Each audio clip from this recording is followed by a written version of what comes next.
Nos últimos anos começaram a surgir muitas discussões na internet entre evangélicos sobre calvinismo e arminianismo. Como é comum acontecer, os membros dos dois grupos acabam distorcendo os argumentos uns dos outros, gerando muita confusão e pouca compreensão. Mas afinal, o que é calvinismo e todos aqueles temas como depravação total do homem, eleição incondicional, expiação limitada, graça irresistível e perseverança dos santos? Se você gosta de teologia, não esquece de deixar o seu like e de se inscrever aqui no canal.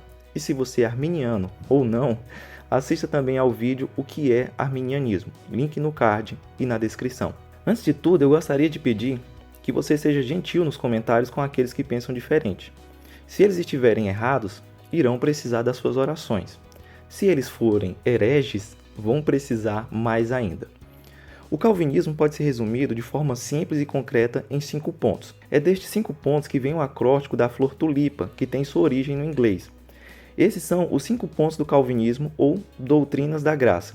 É importante dizer que esses pontos não são vistos pelos calvinistas como uma criação da tradição deles, ou seja, algo humano, mas como tendo suas origens na Bíblia, a autoridade suprema nesses assuntos.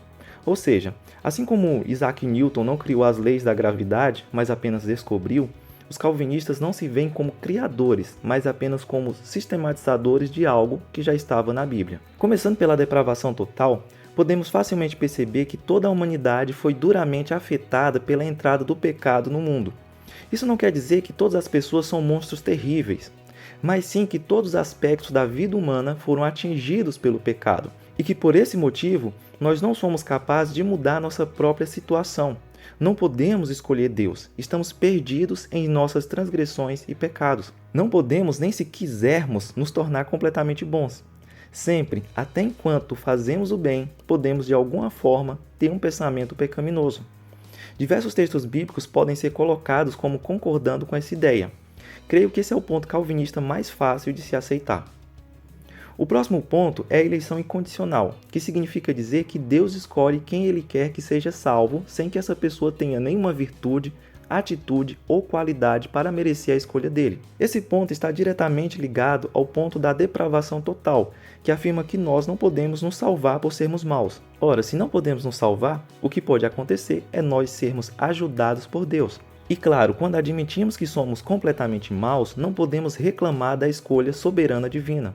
Como dito por Jesus, não fostes vós que me escolhestes a mim, pelo contrário, eu vos escolhi a vós outros e vos designei para que vardes e deis frutos, e o vosso fruto permaneça. Agora chegamos na expiação limitada, que é a consequência dos pontos anteriores. Pense no seguinte, se somos completamente maus, não podendo nos salvar, se Deus escolhe a quem Ele quer escolher para ser salvo, e nós vemos que são poucos os que se salvam, isso significa que a expiação de Cristo é limitada, específica ou particular. Ela foi preparada para apenas um grupo específico de pessoas, não toda a humanidade. Apesar de ser suficiente para todos, é eficaz apenas para alguns. A expiação de Cristo é suficiente para que toda a humanidade seja salva, independentemente de crerem ou não, mas é suficiente somente para aqueles que creem. O sangue de Cristo poderia salvar todos, se essa fosse a vontade de Deus, mas essa não é a vontade dele. E isso pode ser visto em vários textos bíblicos. O próximo ponto é a somatória dos anteriores. Se somos pecadores e completamente perdidos, ou seja, totalmente depravados, somente Deus pode nos libertar com a sua eleição, que não depende de nós por ser incondicional. Se poucos são salvos, logo Deus não escolhe todos, mas somente quem Ele quer. Assim, a expiação é limitada a um pequeno grupo de pessoas. Se essas pessoas foram escolhidas por Deus, como elas poderão resistir à vontade dele? Chegamos à graça irresistível. Quem pode não fazer a vontade de Deus? Este é possivelmente um dos pontos mais esperançosos de toda a teologia cristã. Pela sua poderosa graça, nós que fomos escolhidos seremos glorificados. Esse é o poder da graça que é falado em toda a Escritura. Quem foi escolhido pela graça de Deus definitivamente será capaz de perseverar até o fim. É o que se chama de perseverança dos santos, e que é popularmente dito como uma vez salvo, salvo para sempre. Muitos entendem erroneamente que isso quer dizer que quem se converter pode viver do jeito que quiser, e que ainda assim continuará salvo.